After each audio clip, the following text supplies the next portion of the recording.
Frolics with a new video. I'm going to show you how to make a bow with or without a sewing machine.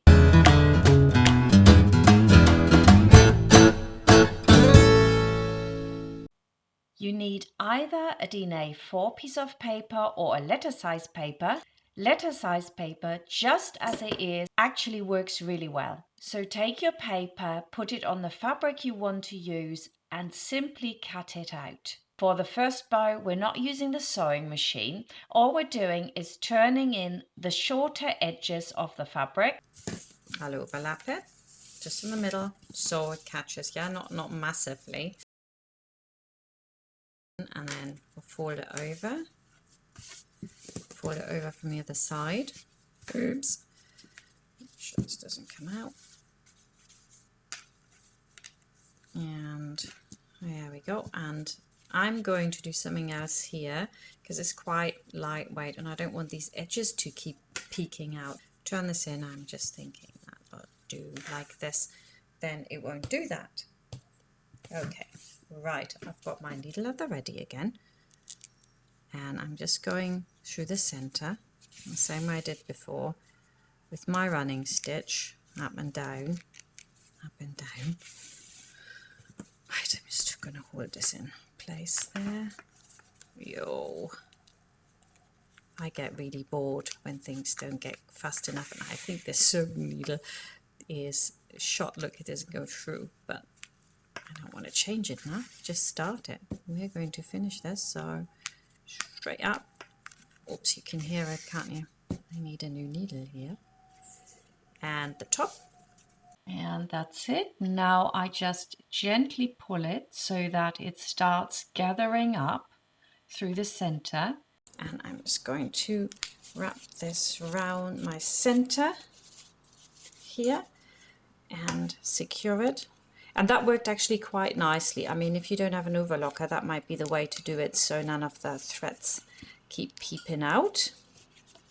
For the center of the bow, you're going to use a piece of fabric which is 3.5 centimeters wide or 1.3 inches ironed in from the side, so the center is 1.5 centimeters in width, and then we're going to place it on with a good side facing up, and we're simply going to sew it to the back of the bow.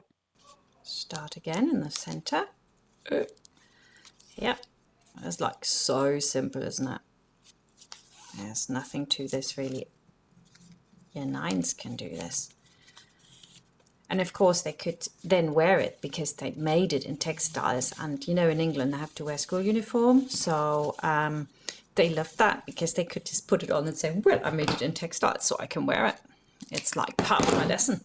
So that was quite fun for them to do. The boys weren't too excited about these bows. They used to prefer the juggling bags. There we go. And there we have it, a beautiful little bow. Now you can make them in all sorts of different fabrics and they'll all come out slightly different. I think they're absolutely gorgeous. Now the next one we're going to do is the one where we're going to use the sewing machine. We're using again a letter size sheet of paper or a din A4 sheet of paper, and it'll come out slightly larger. So for this one, we're doing it slightly different. Place the two shorter edges of the fabric on top of each other and then sew it from this point to this point and from this point to this point, leaving a turning gap. And that will give you a bigger bow than when you do it all by hand. Now I've sewn this across, I left a turning gap, and then we're going to just make sure that that sits on the middle, okay, and fold this down to one way, and we're going to close it either side, so then we don't get any really nasty stiff sewing bits on the outside. Done on the outside, so you have a turning gap and you turn it, and then you can press it, and then we're going to make our little bow. It's also very, very easy, and you need less fabric for a bigger bow because obviously you take a whole sheet to make very small bow with the other method.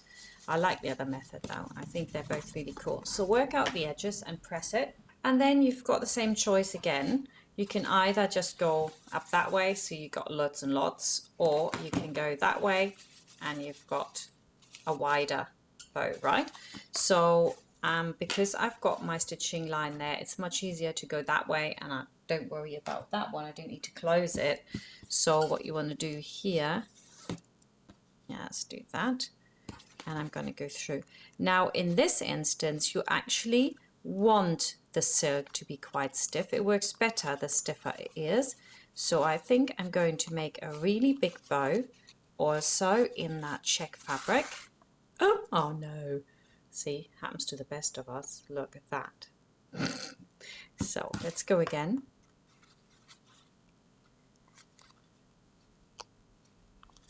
See, I don't make everything perfect either all the time. There we go.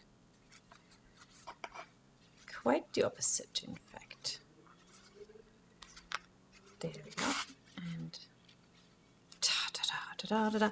So, right, now I whoops pull this like I did before. Make sure that it's really nice and whoopsie. There we go.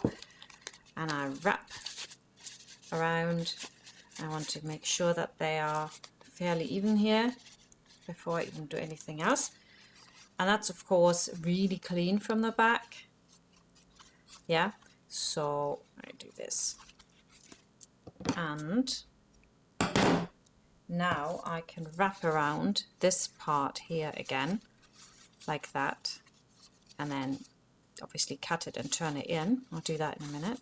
And I get a really big bow, which I also think is really nice. And there you have it, two beautiful bows, one that is slightly larger because we're obviously just sewing across the edge, or when you fold it in, which makes it about half the size. Now, I've also made a full course on the Flower Girl dress. This is part of that, which you can access at the academy at frocksandfrolics.com and on the playlist here on YouTube. And if you're making your own wedding gear, I hope you succeed as well and have a really, really great time doing it. Thank you for watching. Bye.